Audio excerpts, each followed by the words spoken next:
فاتحہ۔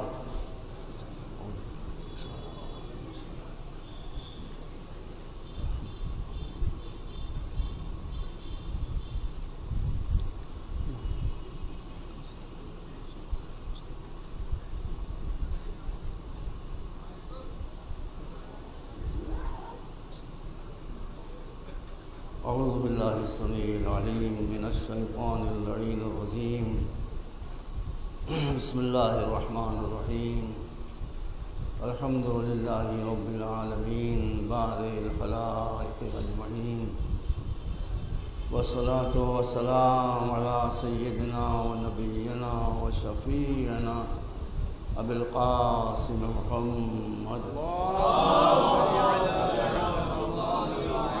آلہ الطیبین الطاہرین المعصومین الہداة المہدیین الذین اذھب اللہ عنہم الرجس وطہرہم تطہیرا۔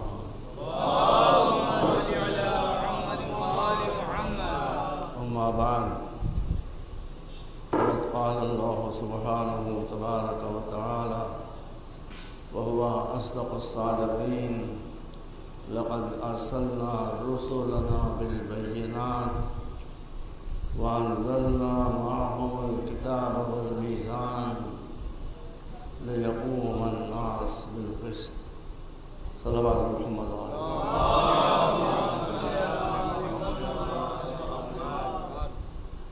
ستائیسویں پارے میں بہت چھوٹا نہیں تو بہت بڑا بھی سورہ نہیں ہے، جس کا نام ہے سورۃ الحدید۔ اس کی 25ویں آیت ہے، جس کا ایک ٹکڑا میں نے آپ کے سامنے پیش کیا ہے۔ یہ آیت بہت کروشل ہے، بہت اہم ہے۔ زمانے کی ہوا لگنے کے ساتھ ساتھ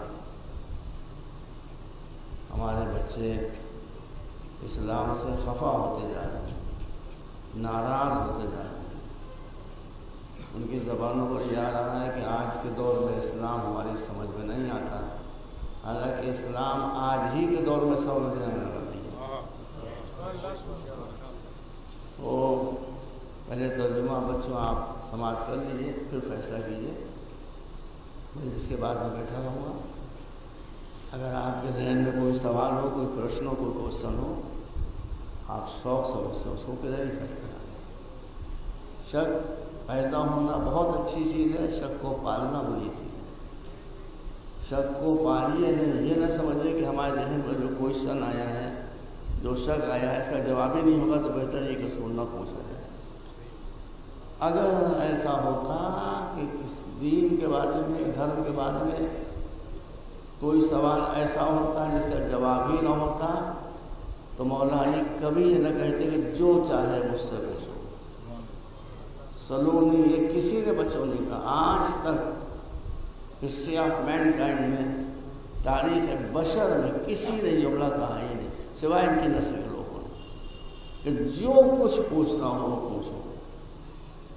اور خالی زمین کی بات نہیں، آسمانوں کے بارے میں پوچھو، ستاروں کے بارے میں پوچھو، سیاروں کے بارے میں پوچھو، گیلیکسیز کے بارے میں پوچھو، جانوروں کے بارے میں پوچھو، درختوں کے بارے میں پوچھو۔ کوئی شے ایسی نہیں ہے کہ جس کا جواب دینے میں مجھے تھوڑی رکاوٹ ہو یا سوچنا پڑے۔ ایک صاحب تھے جو معرفت نہیں رکھتے تھے، مولا کا میرے بچوں اور بھائیوں اور انداز یہ تھا کہ ابھی سوال ختم نہیں ہوا ہے کہ جواب طور سے آ گیا۔ تو ایک صاحب نے گھبرا کر کہا کہ یعنی یہ کیا بات ہے، کبھی ایسا نہ ہو کہ معاملہ گڑبڑ ہو جائے، اتنی جلدی بھی کیا ہے، سوال پورا ہونے دیجیے۔ ان کا بھی سوال پورا نہیں ہو رہا تھا، ان کا بھی سوال پورا نہیں ہوا تو مولانا نے کہا میرے ہاتھ میں کئے انگلیاں ہیں؟ ان کا 5 کا تم نے کچھ سوچا نہیں، غور نہیں کیا، گنا نہیں، شمار نہیں کیا۔ کہا یعنی 5 انگلیاں میری نظروں کے سامنے، گنوں کیا؟ کہا کہ اپنی اپنی وسعت علم ہے تمہارے سامنے، فقط میری 5 انگلیاں ہیں، میرے سامنے پہلے ہی سے کائنات کا ہر پوچھا جانے والا مسئلہ موجود ہے۔ یہ بات میں نے آپ کے سامنے سیریس کی۔ اسلام کو علم سے، نالج سے، گیان سے بہت بڑی بڑا سمبند ہے، بہت ربط ہے، بہت کنیکشن ہے۔ لیکن میں جانتا ہوں کہ عشر محرم میں آپ کا مزاج کیا ہوتا ہے، اس کا لحاظ رکھنا بہت ضروری ہے۔ اس لیے آپ کے مزاج کے مطابق میں مجلس پڑھنے کی بحد امکان کوشش کروں گا، مگر اپنے مزاج کے مطابق میں نے کہہ دیا کہ جو میں نہ پڑھ سکوں یا آپ کے دل میں کوئی سوال ہو، میں مولا علی کا ادنا غلام ہوں، انہی کی تائید سے اس کو کلیئر کرنے کی کوشش کروں گا۔ دل میں شک و شبہ لے کر نہ جائیں۔ ایک مرتبہ صلوات بھیجیں بابا۔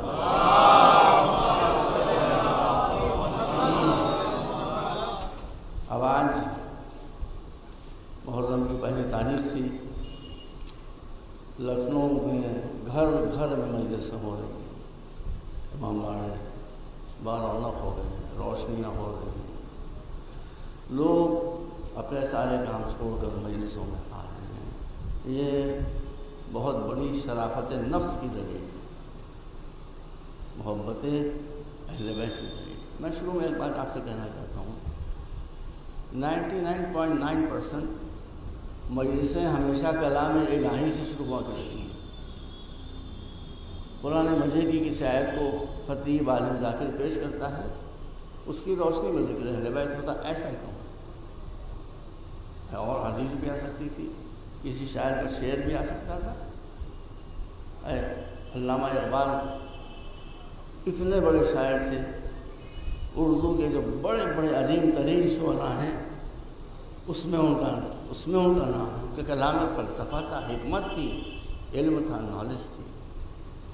وہ اپنے وقت کے بہت بڑے فلاسفر تھے۔ انہوں نے امام حسین کے بارے میں جو نظمیں کہی ہیں، جو مرثیے کہے ہیں، پڑھے جا سکتے تھے، بہت بلند کلام۔ ایک ان کی نظم ہے، اس کا ایک شعر میں آپ کو سنا دوں۔ اقبال جو سنی تھے مگر ٹیررسٹ نہیں تھے، دہشت گرد نہیں تھے، داعش کے ممبر نہیں تھے، طالبان کے ممبر نہیں تھے۔ جو اہل بیت کا دامن چھوڑے گا اس کو ان دہشت گرد ٹیموں میں شامل ہونا پڑے گا۔ یہ مجبوری کی بات میں کر رہا ہوں۔ دہشت گرد، داعش، طالبان، ان کو اہل بیت سے کوئی تعلق نہیں۔ باقی جتنے سنی ہیں سب کو میں جانتا ہوں، سب کے دلوں میں محبت اہل بیت، اس کی تفصیل میں آپ کے سامنے پیش کروں گا۔ اسی لیے میں ان سے نرمی کے ساتھ کرتا ہوں۔ داعش کو تھوڑی میں برداشت کر سکتا ہوں، طالبان کو برداشت نہیں کر سکتا، القاعدہ کو میں برداشت نہیں کر سکتا، نہ کوئی مسلمان برداشت کر سکتا ہے، نہ شیعہ، نہ سنی، نہ دیوبندی، نہ کوئی نہیں۔ یہ بالکل یہ خوارج ہیں، خارجائش ہیں، ایک فرقہ۔ تو علامہ اقبال خارجائش نہیں تھے، مسلمان تھے۔ ہر مسلمان محب اہل بیت ہوتا ہے، کم یا زیادہ محب اہل بیت بھی تھے۔ ذکر حسین پر روتے بھی تھے، یہ ان کا مقطع ہے ایک نظم کا، جس میں وہ کہتے ہیں کہ رونے والا ہوں شہید کربلا کے غم میں۔ یہ کون کہہ رہا ہے؟ علامہ اقبال کہہ رہے ہیں، شیعہ شاعر نہیں ہے، سنی شاعر ہے۔ وہ کہتے ہیں کہ رونے والا ہوں شہید کربلا کے غم میں، ساقی کوثر نہ دیں گے جام کوثر مجھے۔ تو وہ آنسوؤں کے بدلے میں جام کوثر کا انتظار کر رہے ہیں۔ اور یہ بالکل صحیح عقیدہ ہے کہ جو یہاں اپنی آنکھ سے ہمیں سرکار سید الشہداء میں آنسو بہائے گا، آخرت میں رسول کے ہاتھوں سے اس کو جام کوثر ملے گا۔ یہاں کے یہ بہتے ہوئے آنسو آب کوثر میں چینج ہو جائیں گے، آب کوثر میں تبدیل ہو جائیں گے۔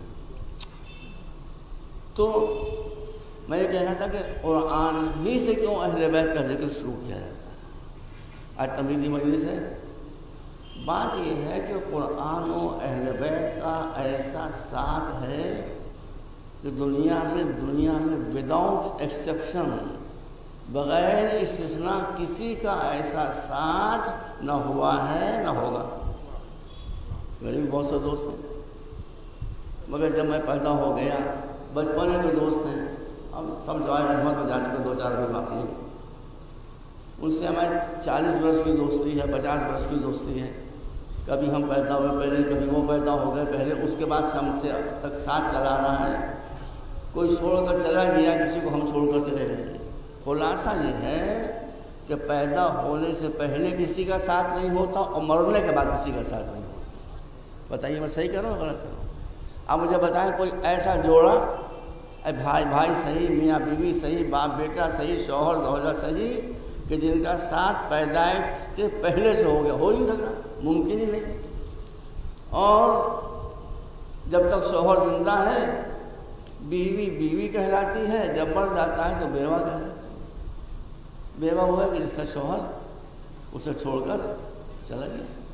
کوئی رشتہ وداؤٹ ایکسیپشن آپ مجھے دکھائی نہیں سکتے کہ جس میں جوڑا پیئر جو ہے وہ پیدا ہونے سے پہلے اس کا ساتھ شروع ہوا ہو اور ختم ہونے کے بعد بھی اس کا ساتھ قیامت سے گزر کر بھی ساتھ ساتھ رہے۔ یہ صفت ہے صرف قرآن و اہل بیت کی،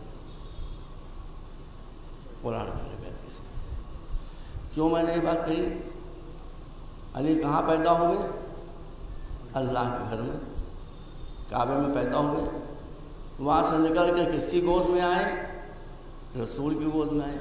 اور پوری ذمہ داری سے میں پڑھ رہا ہوں، میں حوالہ دوں یا حوالہ نہ دوں اس مجلس میں، اگر کوئی خالص شیعہ سورس سے میں روایت پڑھوں گا تو میں بتا دوں گا، جہاں میں نہ بتاؤں سمجھے کہ شیعہ سنی سب جگہ یہ روایت موجود ہے۔ کعبے سے نکل کر اپنی ماں کی گود میں آنکھیں بند کی ہوئی، ماں لے کر رسول کے سامنے آ گئی۔ رسول کو وحی ہوئی تھی کہ جائیے جائیے اپنے ولی علی کو ہمارے گھر سے لیے۔ حکم خدا پر رسول تشریف لائے، ماں لیے ہوئے آئی، کہا بیٹا، ارے ان کو بھی رسول کو بھی انہیں علی کی ماں نے پالا تھا، امی کہتے تھے ان کو۔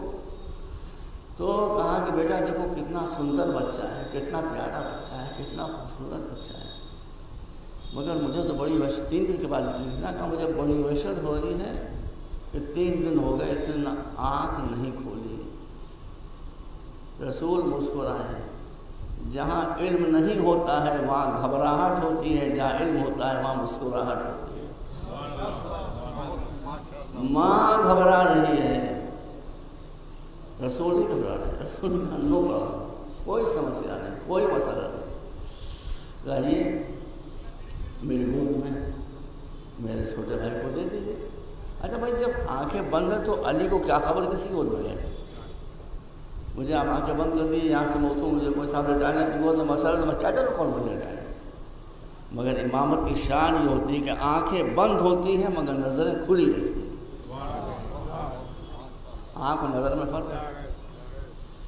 رسول نے اپنی گود میں لیا، جیسے ہی رسول گود میں آئے ویسے ہی آنکھ کھولی۔ پہلا جملہ کیا آیا زبان میں، زبان پر؟ السلام علیکہ یا رسول اللہ۔ اس مطلب ہے کہ امامت کو رسالت کا سبق پڑھانے کے لیے کسی کی ضرورت نہیں ہوتی، اللہ کے یہاں سے پڑھایا وہ آیا کرتا۔ السلام علیکہ یا رسول اللہ، اللہ کے رسول آپ پر سلام۔ اس کے بعد کیا کہا؟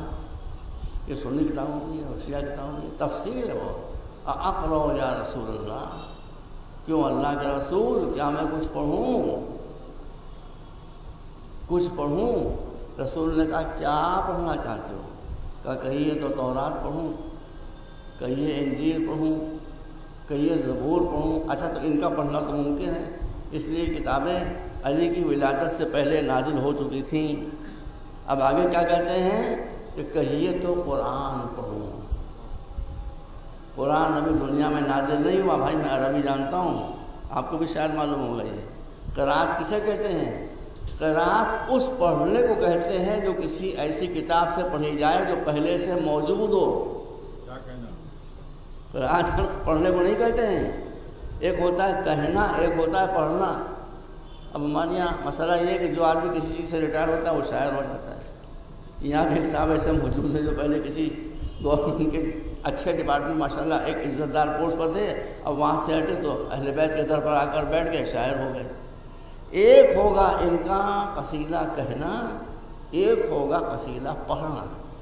جب قصیدے کو یہ وجود میں لا رہے ہوں گے تو اسے قصیدہ کہنا کہا جائے گا، جب وجود میں آئے ہوئے قصیدے کو زبان پر لے کر آئیں گے تو اسے پڑھنا کہاں جائے گا؟ علی کیا کہہ رہے ہیں؟ آق رو، کیا اجازت ہے کہ میں پڑھوں؟ اس کے مطلب ہے قرآن کہیں نہ کہیں موجود ہے، اور جہاں قرآن موجود ہے وہیں علی بھی موجود تھے۔ سلامات پر محمد۔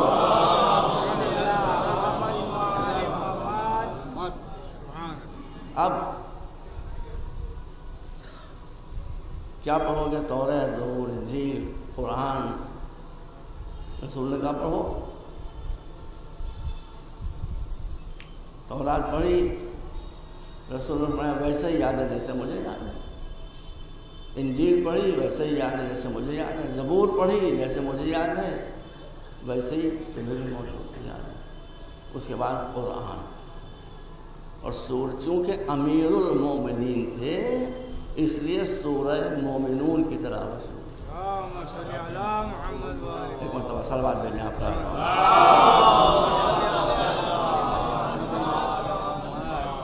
تو پیدائش کے پہلے سے کسی کے ساتھ نہیں ہوا سوائے علی اور قرآن۔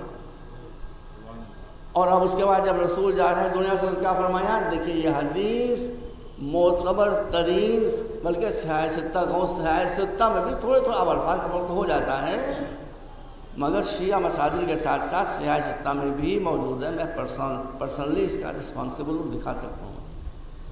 رسول جب دنیا سے جا رہے ہیں تو کیا کہہ رہے ہیں؟ اب حدیث آپ کو یاد ہے، میں ترجمہ پیش کر رہا ہوں کہ میں دنیا سے جا رہا ہوں دو چیزیں چھوڑ کر۔ چیزیں نہیں کہا رسول، تو میں نے کہہ دیا۔ رسول نے کہا دو بہت بھاری چیزیں چھوڑ کر جا رہا ہوں، بہت وزنی، ایک قرآن، ایک میرے اہل بیت۔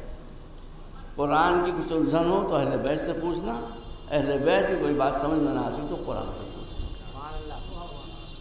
یہ اس کی صفائی دے گا اور وہ اس کی صفائی دے گا۔ پھر کیا فرماتے ہیں؟ وَلَن يَفْتَرِقَا، اسی کو بتا رہا تھا میں آپ سے کہ قرآن اور اہل بیت میں جدائی نہیں ہوگی، نہیں ہوگی، نہیں ہوگی۔ کب تک نہیں ہوگی؟ آپ کو تو قرآن یاد ہے میرے خیال میں، نہیں یاد ہے؟ ہم کو یاد ہے تقریباً۔ قرآن نے کئی مرتبہ یہ بات کہی ہے الگ الگ پیرائے میں کہ حشر کے میدان میں، قیامت کے میدان میں جتنے ساتھ ہیں وہ سب ٹوٹ جائیں گے۔ ماں بیٹے کو نہیں پہچانے گی، بیٹا ماں کو نہیں پہچانے گا، باپ بیٹی کو نہیں پہچانے گا، بیٹی باپ کو نہیں پہچانے گی، دوست دوست کو نہیں پہچانے گا۔ جی الحمدللہ میاں بیوی کو بھی نہیں پہچانے گا، میاں اور بیوی میں جدائی ہو جائے گی، بھائی بھائی میں جدا ہو جائے گی، ماں پہ کوئی جوڑا برقرار نہیں رہے گا، سب جوڑے کرش ہو کر ایک ایک ایک انڈیویجول سے جائیں گے، الا قرآن و اہل بیت۔ قرآن و اہل بیت کا ساتھ حشر میں بھی نہیں ٹوٹے گا، کیونکہ رسول فرماتے ہیں وَلَن يَفْتَرِقَا حَتَّى يَرِدَا عَلَيَّ الْحَوْض، یہ دونوں میرے بعد ساتھ ساتھ چلیں گے، قیامت سے گزرتے ہوئے، حشر سے گزرتے ہوئے، نشر سے گزرتے ہوئے، پل صراط سے گزرتے ہوئے، سب جوڑے ہر جگہ ٹوٹ پھوٹ کر برابر ہو جائیں گے، لیکن قرآن و اہل بیت کا جوڑا رسول اللہ نے وہ بنایا ہے جو قیامت کے میدان سے بھی گزر کر حوض کوثر پر ساتھ ہی ساتھ پہنچیں گے۔ تو یہ دونوں آپس میں جو ان کا ساتھ ہے وہ کبھی نہیں ٹوٹے گا۔ اسی لیے مولانا نے کہا ہے جو آپ حضرات کے عملی زندگی سے ذرا باہر ہو گیا ہے، وہ کوئی اس حشر میں کوئی بات نصیب نہیں ہوگی۔ اس میں مولانا فرماتے ہیں اذا اشتبہت الامور فعلیکم بالقرآن، جب کسی مسئلے میں کنفیوژن ہو جائے ڈونٹ گو ادھر ادھر ادھر جانے کی ضرورت نہیں ہے، سیدھے قرآن کے پاس، اور جو قرآن کا فیصلہ ہو اس کے سامنے سر جھکانا۔ تو جب اہل بیت اور قرآن کا ساتھ کعبے سے شروع ہو کر حوض کوثر تک ساتھ ساتھ رہتا ہے، تو مجلس میں بھی جب ذکر اہل بیت ہوتا ہے تو قرآن ہی سے ہوتا ہے۔ سلامات بر محمد وعلیہ۔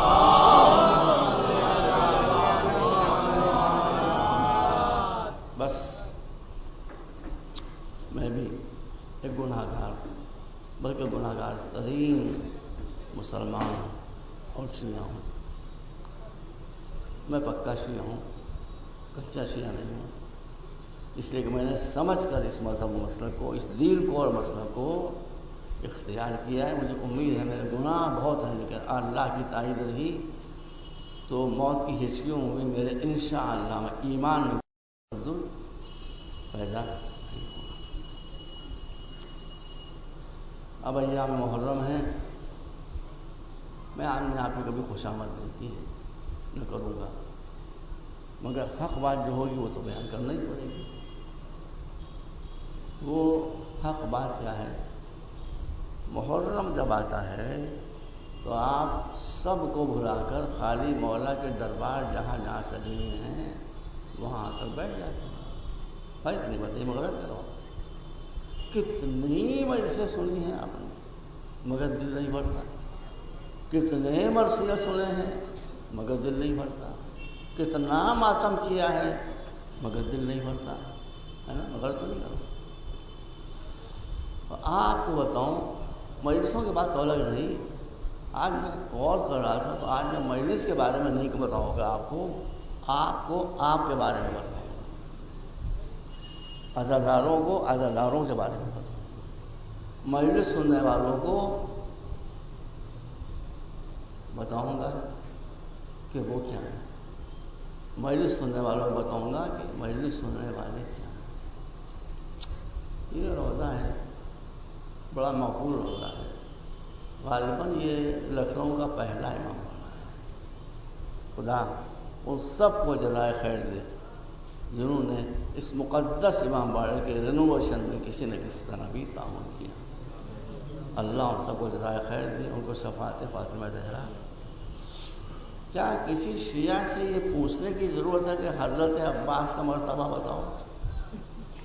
بات یار ہم بھی مولا کے شیعہ ہیں، کسی شیعہ سے یہ پوچھنے کی ضرورت ہے حضرت عباس کا مرتبہ بتاؤ؟ آپ دیکھیں ہم اس کا بڑھتا مرتبہ کیا بتائیں جو تمنا قلب علی تھا،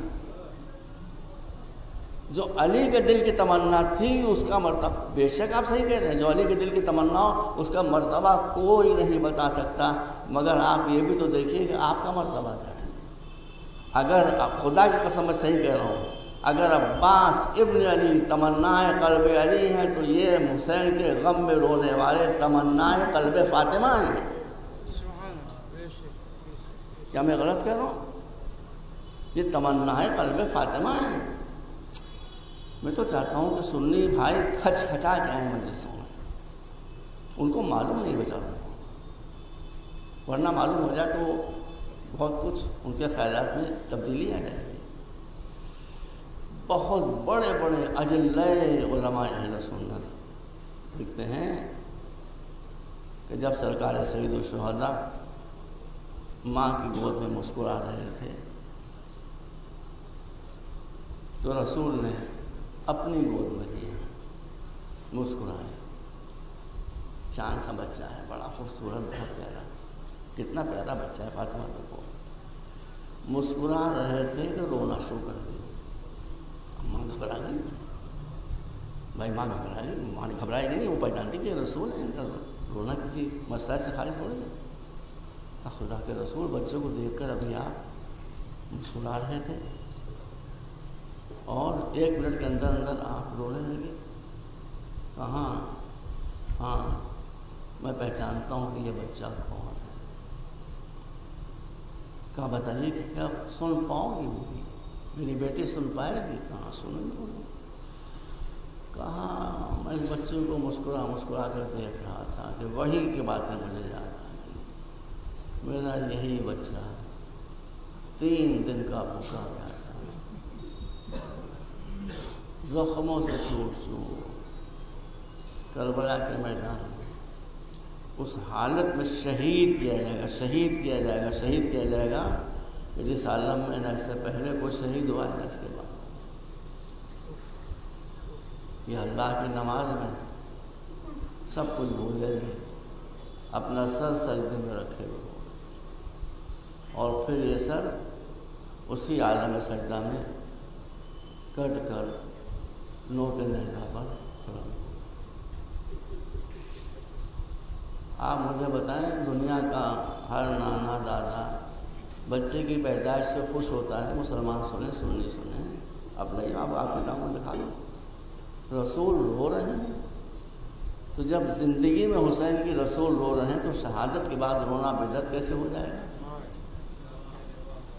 آپ حضرات بات کو سمجھیں۔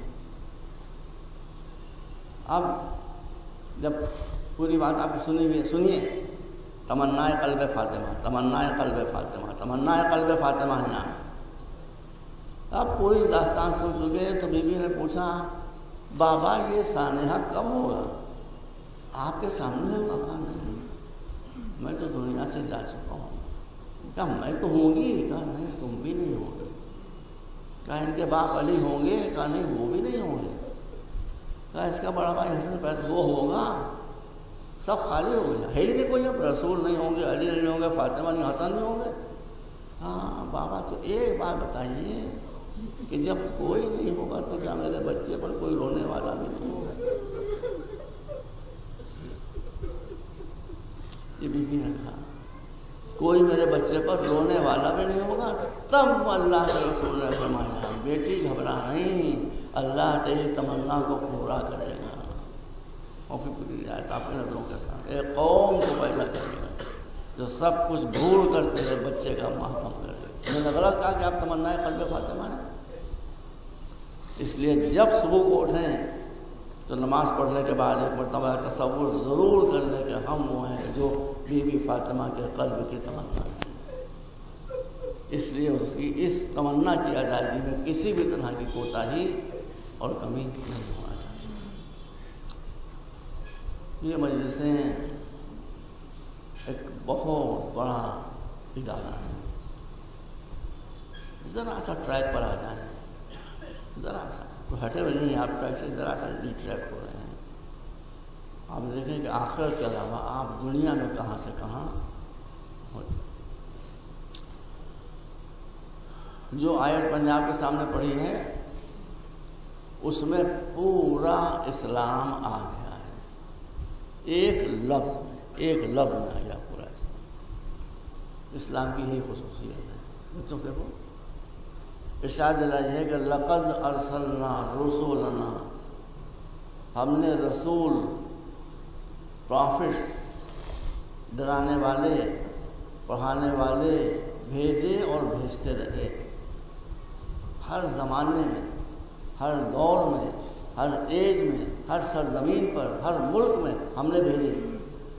کوئی جگہ ایسی نہیں کہ جہاں کمیونٹی پائی جاتی ہو اور ہماری طرف سے رہبر نہ آیا ہو، راہدار دکھانے والا نہ آیا ہو۔ اب اور آیتوں کو پڑھوں آپ کے سامنے تو بات زیادہ واضح ہو جائے گی۔ اور مقامات پر ارشاد ہے کہ یہ رسول آئے تو کیا ایسا ہوا کہ عرب میں آئے ہوں انگلش بول رہے ہوں؟ وہ انگلش بول رہے تو ذرا سمجھتے کہ آدمی کی سمجھ انگریزی نہیں آتی، وہ سوچا سمجھا۔ بدترین قوم ہے عرب، واللہ بدترین قوم ہے عرب، قوم بدترین قوم ہے، سعودی قوم بدترین، کویتی بدترین، قطری کو میں نہیں کہتا، اس میں کچھ لوگ اچھے بھی ہیں، مگر جو مین سعودی جن کو اپنی عربیت پر ناز ہے، یہ اسلام کے دامن پر دھبا ہیں، جاہل کے لٹ، بد اخلاق، بدتمیز، لڑاکا، غرور میں ڈوبے ہوئے۔ جب جاہل کے پاس پیسہ آ جاتا ہے تو اس کے غرور کی انتہا نہیں رہتی۔ وہ جاہل ہے، پیسہ آ گیا تو وہ اپنے قابو میں نہیں ہے بھائی۔ میں ایک سفر میں گیا تھا، ایک صاحب کھوجے میرے ساتھ تھے۔ اب میں گیا، ٹکٹ مجھے چینج کرانا تھا، میں ایجنسی کے پاس گیا، پہلے میں نے ان سے انگریزی میں بات کی، ان کو دھونس میں لانے کے لیے، وہ چپ کے بیٹھے ہوئے ہیں۔ پھر میں نے عربی میں ان سے بات کی، وہ چپ کے بیٹھے ہوئے ہیں۔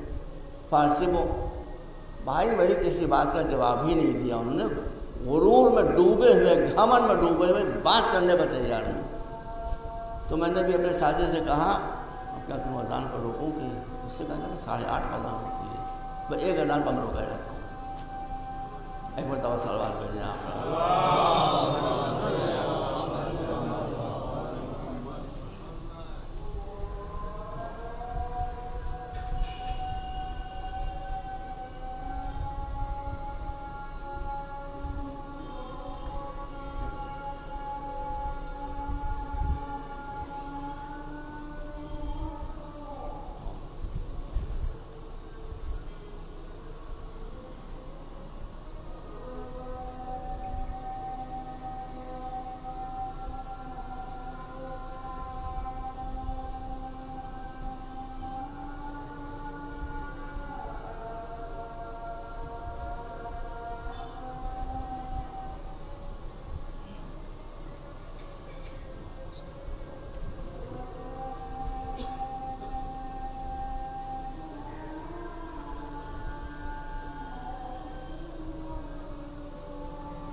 محمد صلی اللہ علیہ وسلم. تو ارشاد ہے کہ ہم نے ہر دور میں ہر جگہ مسلسل اپنی طرف سے پیغمبروں کو، رسولوں کو، نبیوں کو بھیجا. سنیے، اب یہ نبی آئے تو کیسے آئے؟ خالی ہاتھ آئے یا کتابیں لیے ہوئے ہیں؟ میں اپنی طرف سے کہوں گا تو آپ کو شاید یقین نہ آئے. اسی آیت میں شاید ہے کہ لقد ارسلنا رسولنا بالبینات. ہم رحمت ہیں، ہم رحیم ہیں، ہم رحمان ہیں. ہماری طرف سے جو پڑھانے والے آتے ہیں وہ چاقو لے کر نہیں آتے، خنجر لے کر نہیں آتے، تلوار لے کر نہیں آتے، نیزے لے کر نہیں آتے. بالبینات، وہ ایسی باتیں لے کر آتے ہیں کہ جس کو مائنڈ، عقل، ریزننگ قبول کر. اس لیے میں تم سے کہہ رہا بیٹا ہم کو اطمینان ہے. خیر اس کو میں آگے عرض کروں. معلوم ہو گیا کہ ادھر کی طرف سے جو پیغمبر بھی آیا ہے، جو رسول آیا ہے، وہ آرگومنٹس لے کر آیا ہے، ڈنڈے لے کر نہیں آیا، پرولیاں لے کر نہیں آیا، کلاشنکوف اور بام لے کر نہیں آیا ہے، انسانی بام بھی لے کر نہیں آیا ہے. یہ انسان کی تنزلی ہے، نام نہاد اسلام کے ہاتھوں کے انسان کو بم بنا دیا. ایک اور معصوم بچے 12-12 برس، ان کو ایسا الو بنایا ہے کہ وہ بم باندھ کر آ رہے ہیں اور اپنی جانب نہیں دے کر دوسروں کو بھی ہلاک کر رہے ہیں. تو پہلی شے یہ کہ اسلام بام کا مذہب نہیں ہے، اسلام آرگومنٹس کا مذہب ہے، اسلام دلائل و براہین کا مذہب ہے. بالکتاب، اور جو نبی آیا، جو پیغمبر آئے، چھوٹی یا بڑی صحیفہ و کتاب لے کر آئے. تو اگر ایران میں مثلا حضور سے بہت پہلے کوئی پیغمبر آیا، وہ کس زبان میں کتاب لے کر آیا؟ چند پاجن موجود ہے، آپ دیکھ لیجئے، فارسی میں ہے، درری زبان میں ہے، اور کیا ہے. تو اس کا مطلب یہ کہ جو نبی رسول آیا پیغام ایک تھا، جسٹ اس کا ایک تھا، زبانیں الگ الگ تھیں. جو لوکل لینگویج تھی، جو مقامی زبان تھی، اسی میں اللہ کی کتاب نازل ہوئی تاکہ لوگوں کی سمجھ میں بات آ سکے. میں نے ایک تقریر میں کہا تھا کچھ حضرات ناگواروں کو ہو گیا، اللہ ہم سے اب بھی پیار کرتے ہیں، ناگوار نہ ہوا تو کیا ہوا، ہم کو سمجھا دیں گے، وہ سمجھ بھی نہیں ہوں گے والے بات. تو جو لوکل کمیونٹی کی زبان تھی بیٹا، اسی زبان میں کتاب آئی.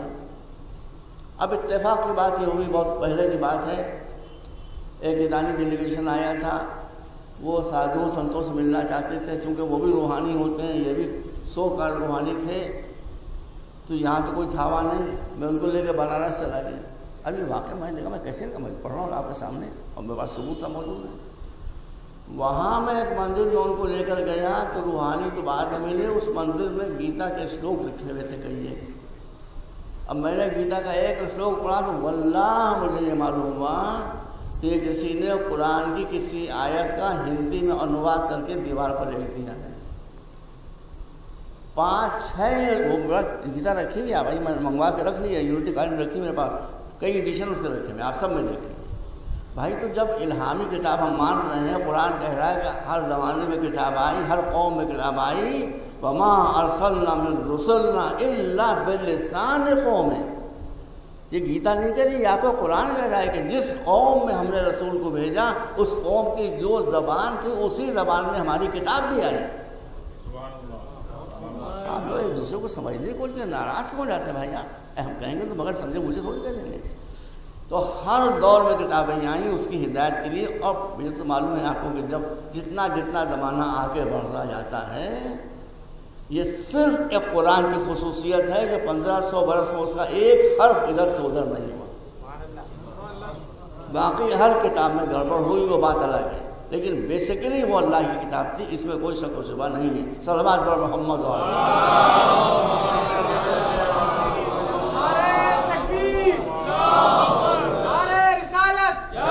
نعرہ حیدری، نعرہ سلوات.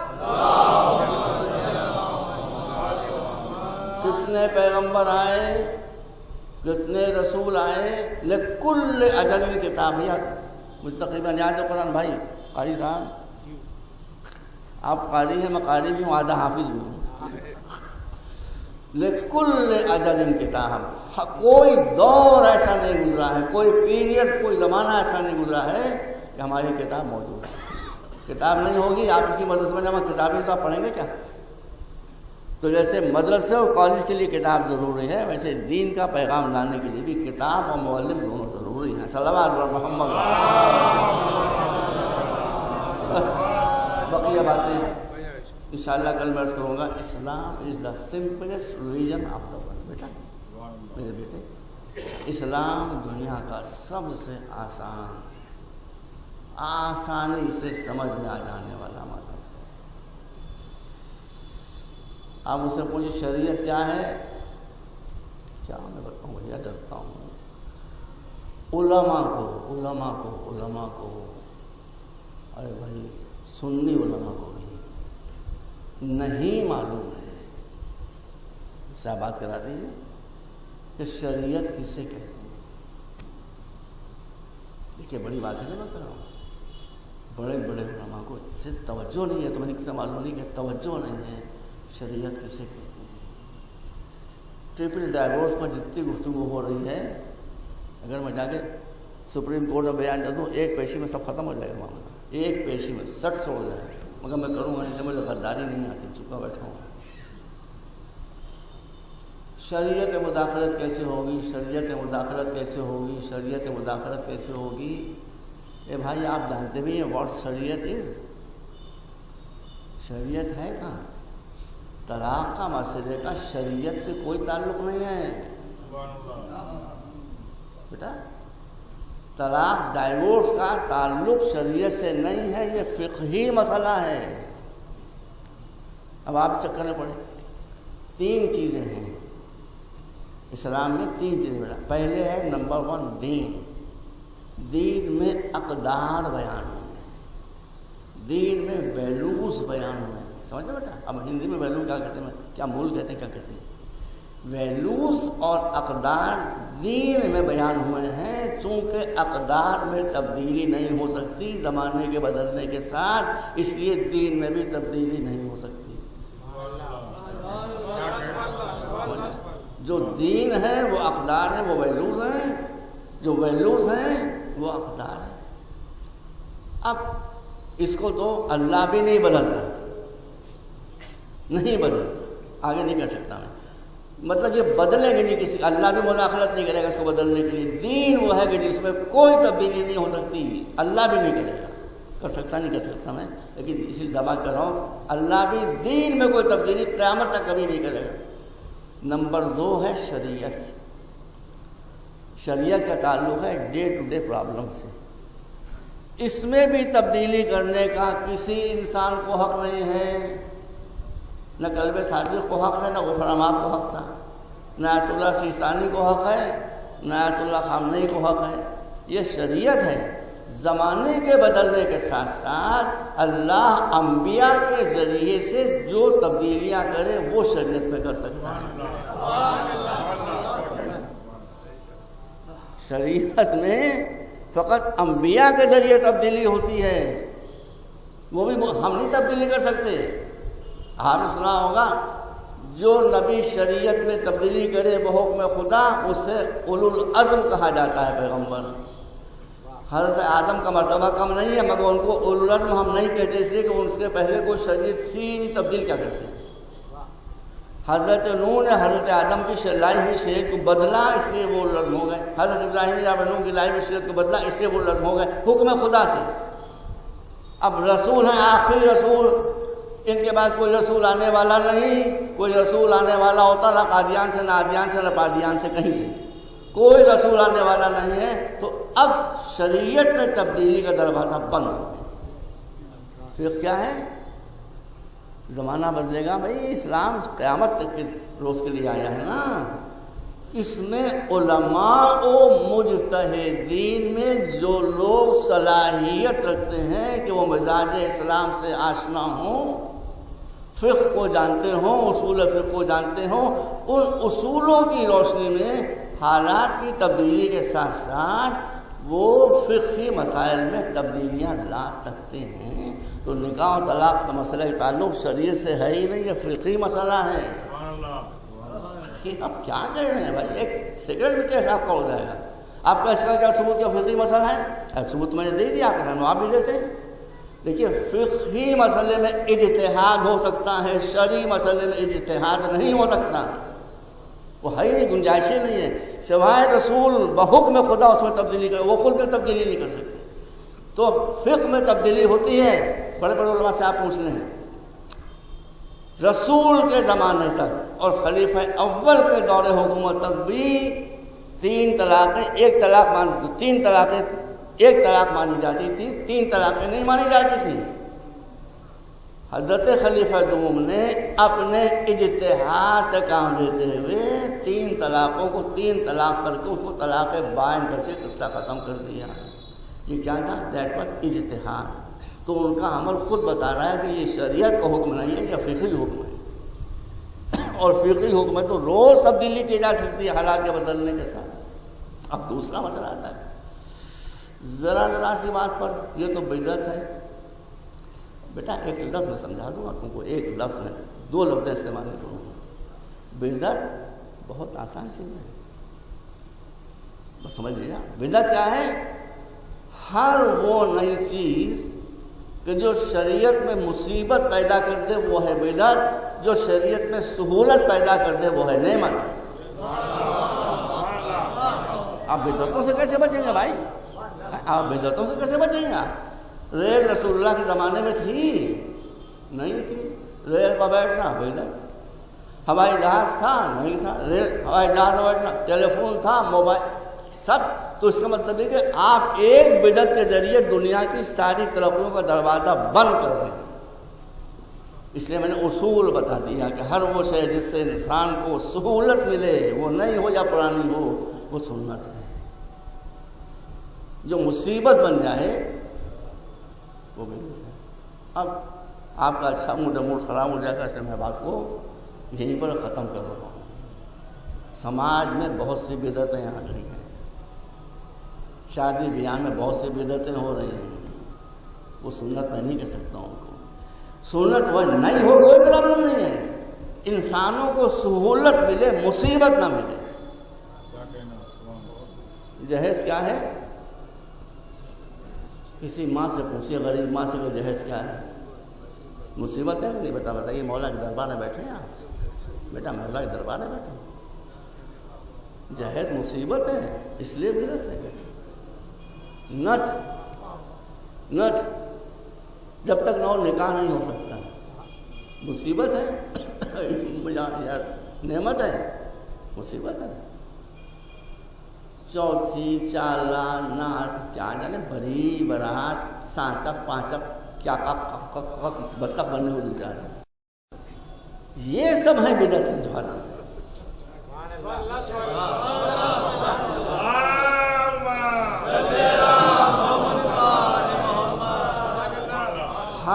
دیکھو کیوں بیٹا؟ اس لیے کہ اللہ نے شریعت کا فارمولہ بتایا ہے. یرید اللہ بکم الیسر ولا یرید بکم العسر.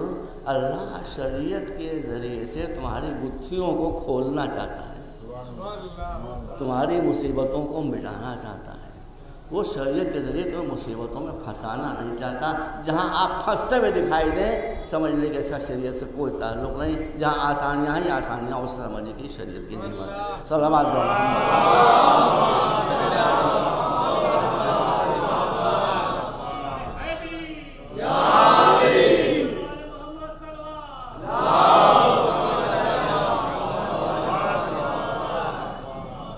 اس میں جان ہے اللہ کا شکر. آپ یہ دیکھیے کہ بجلی نعمت ہے کہ نہیں ہے. ایران کو برا بھلا نہ کھاتی ہے بھائی صاحب. میں آپ سے کوئی کہیں گے، میں کچھ نہیں کہوں گا آپ کو، لیکن برا ہے نہ کیجیے ایسا. ایک ملک ہے آپ کا ایران. میں یہ نہیں کہتا کہ وہاں سب معصوم ہے، لیکن دیکھیے ہمارا ملک، ہمارا دیش جس سے ہم کو پیار ہے، بھارت ہے. 70 برس ہو گئے آزاد ہوئے، بجلی کی جو پوزیشن ہے وہ آپ دیکھ رہے ہیں. ایک بجلی جو نعمت تھی اس کو آپ کی گورنمنٹ نے بدعت بنا دی، اس لیے کہ نعمت ہے، مصیبت بدعت ہے۔ ایک مرتبہ سلام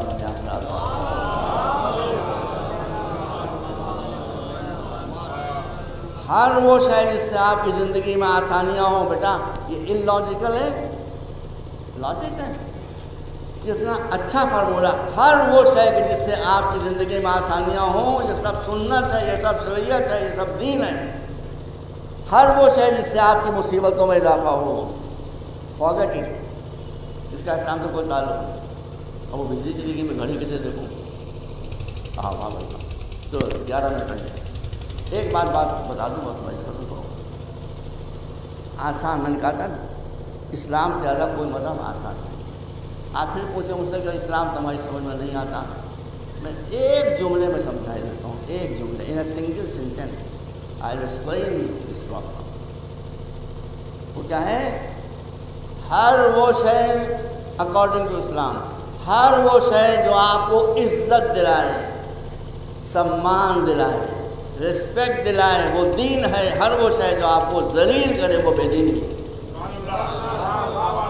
یہ ہے اسلام کا خلاصہ، ساری آیتیں میں آپ سامنے پڑھ سکتا ہوں۔ ہر وہ شے جو آپ کو عزت دلائے وہ دین ہے، جو آپ کو ذلیل کرے، آپ کو میں قسم دیتا ہوں ایک سچے کے بارگاہ بیٹھے میں، جو آپ کو ذلیل کرے وہ بے دینی ہے۔ اتنا سے مجھے بتائیے کہ ذلیل آدمی کو معاشرے میں عزت ملتی ہے کہ ذلت ملتی ہے؟ بتائیے۔ جاہل آدمی کو، الٹریٹ اگیانی کو سوسائٹی میں ذلت ملتی ہے کہ عزت ملتی ہے؟ ذلت ملتی ہے نا۔ تھرو اٹ اوے فرام اسلام۔ اسلام ذلت کا مذہب نہیں ہے۔ غربت سے انسان کو ذلت ملتی ہے کہ عزت ملتی ہے؟ ذلت ملتی ہے، اس لیے اس کا اسلام سے کوئی سمبند نہیں ہے۔ نالج سے انسان کو کیا ملتی ہے؟ عزت ملتی ہے، اس لیے یہ اسلام کی روح ہے۔ دولت سے انسان کو عزت ملتی ہے بشرطے کہ نیتا کی نہ ہو، وہ حرام کی ہوتی ہے۔ حلال کی خوب کمائیے، کروڑ پتی ارب پتی بن جائیے، نو پرابلم۔ یہ سب عزت، رشوت کا پیسہ نہ دیجیے، دوائیں مصنوعی نہ بنائیے، انسان کو دھوکہ نہ دیجیے، یہ سب ذلت ہے۔ صلوات پر محمد وعلی۔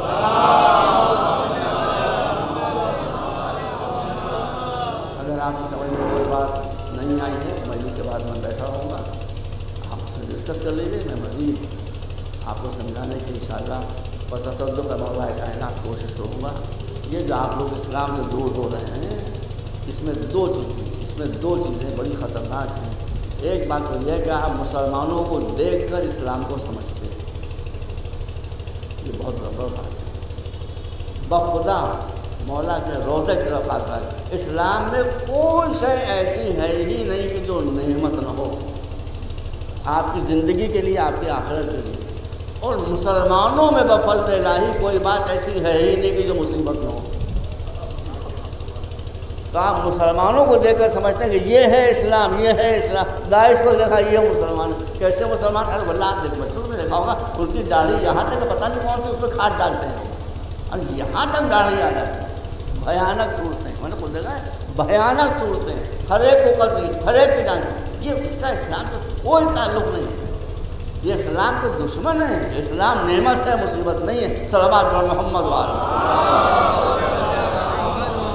بس مجلس اور ختم ہو گیا۔ آج محرم کی پہلی تاریخ ہے۔ آج کے دن عام طور پر جو مسائل پڑھے جاتے ہیں، دیکھیے مسائل حسینی کی خصوصیت یہ ہے کہ کسی ذاکر نے یا کسی مرثیہ گور نے پہلا لفظ کہا اور آپ آخر تک سمجھ گئے کیا پڑھا۔ اتنے سنے ہیں مصائب، آپ نے سب آپ کو زبانی یاد ہو گئے۔ بعض روایت کے مطابق 28 رجب ہے۔ ایک انسان عربی مدینے میں داخل ہوا، دیکھا اس نے کہ محلے بنی ہاشم میں بہت ہجوم ہے، بہت پبلک موجود ہے۔ کیا بات ہے، اچھا مسئلہ کیوں ہے؟ کہا بھائی تم تو باہر سے حاضر ہو، تمہیں خبر نہیں ہے کہ تھوڑی دیر میں رسول کا روضہ ویران ہو جائے،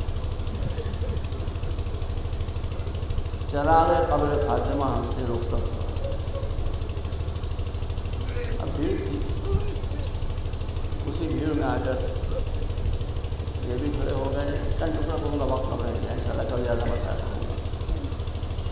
تو یہ کہتے ہیں کہ میں نے دیکھا ناقے تیار ہیں, بنی ہاشم کے جوان گھوڑوں پر سوار ہو رہے ہیں. امام حسین خود قافلے کی روانگی کا انتظام کر رہے ہیں. بس مختصر وہ پہ رہ گیا. کہا میں تھوڑی دیر کے بعد دیکھا کہ ایک ایک گھر کا پردہ اٹھتا جاتا ہے اور ایک ایک بیوی گھر سے انتہائی عزت و احترام کے ساتھ اور خود اعتمادی کے ساتھ باہر آ رہی ہے, اور کوئی نہ کوئی بنی ہاشم میں آگے بڑھ کر اس کا بازو پکڑ لیتا ہے. کہتے ہیں کہ اب میں جس سے پڑھ رہا ہوں, میں نے دیکھا کہ ایک نوجوان جس کو دیکھا کہ میری آنکھیں جمی رہ گئی اس کے اوپر, اتنا حسین خوبصورت. ایک گھر کا پردہ اٹھا, ایک بیوی حجاب کے اندر لپٹی ہوئی نکلی. وہ جوان آگے بڑھا, اس آگے بڑھ کر اس کا بازو پکڑا, ماں کا بازو لے کر ناقے کے پاس آئے اور احترام سے سوال کر دیا. یہ ناواقف پوچھا یہ کون بیوی ہے اور یہ جوان کون ہے؟ کہا یہ بیوی ہے لیلا, اور یہ جوان ان کا بیٹا ہے علی اکبر. کہا پھر ایک گھر کا پردہ بلند ہوا اور میں دیکھا ایک بیوی اور نکلی, ایک 12-13 برس کا بچہ, بڑا پیارا, بہت خوبصورت. وہ آگے بڑھا, وہ بیوی کا ہاتھ تھام کر لے کر آیا اور کسی نے کسی کا سہارا دے کر ناقے پر سوار کر دیا. میں نے پوچھا یہ کون؟ کہا یہ حسن کی بیوہ, امام حسن کی بیوہ ام پروہ, جن کا لاڈلا 14 برس کا قاسم. میں نے یہ بھی منظر دیکھا. پھر میں نے دیکھا کہ خاتون برآمد ہوئی اور اب ایک 32 برس کا جوان, یہ بھی بہت خوبصورت. یہ آگے بڑھا, بازو تھام کر لا کر ناقے پر سوا. میں نے پوچھا یہ کون ہے؟ کہا یہ علی کا شیر ابوالفضل عباس.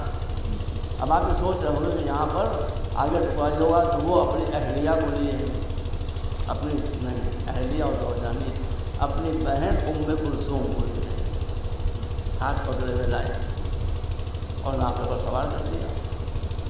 کہا پھر دیکھا میں نے گھر کا پردہ اٹھا اور اب جو بیوی نکلی تو معلوم ہوا کہ حشر آ گیا. علی اکبر بھی آگے دوڑے, عباس بھی آگے دوڑے, قاسم بھی آگے دوڑے, حسین بھی آگے دوڑے. میں نے کہا یہ کون بیوی جس کے استقبال کے لیے سب آگے بڑھ کر آ گئے؟ کہا یہ بیوی ہے علی کی بڑی بیٹی زینب کبریٰ. یہ اس کی شان ہے, یہ اس کا احترام ہے کہ ایک جوان ان کو لے کر نہیں آ رہا ہے. سرداران بنی ہاشم و اہل بیت آگے بڑھ کر بیوی کو لے کر آ رہے ہیں, سب لے کر آئے اور لا کر سوال. عزیزانو, بات سے بات کی یاد آتی ہے, بس تو ختم ہو گئی. آپ نے دیکھا یہ رجب کی سن 60 کی 28 تاریخ ہے جب زینب کا احترام وہ ہے جو کسی کا نہیں. زینب کو لینے کے لیے حسین بھی آگے بڑھے, عباس بھی آگے بڑھے, علی اکبر بھی آگے بڑھے, اور بھی اولاد علی آگے بڑھی.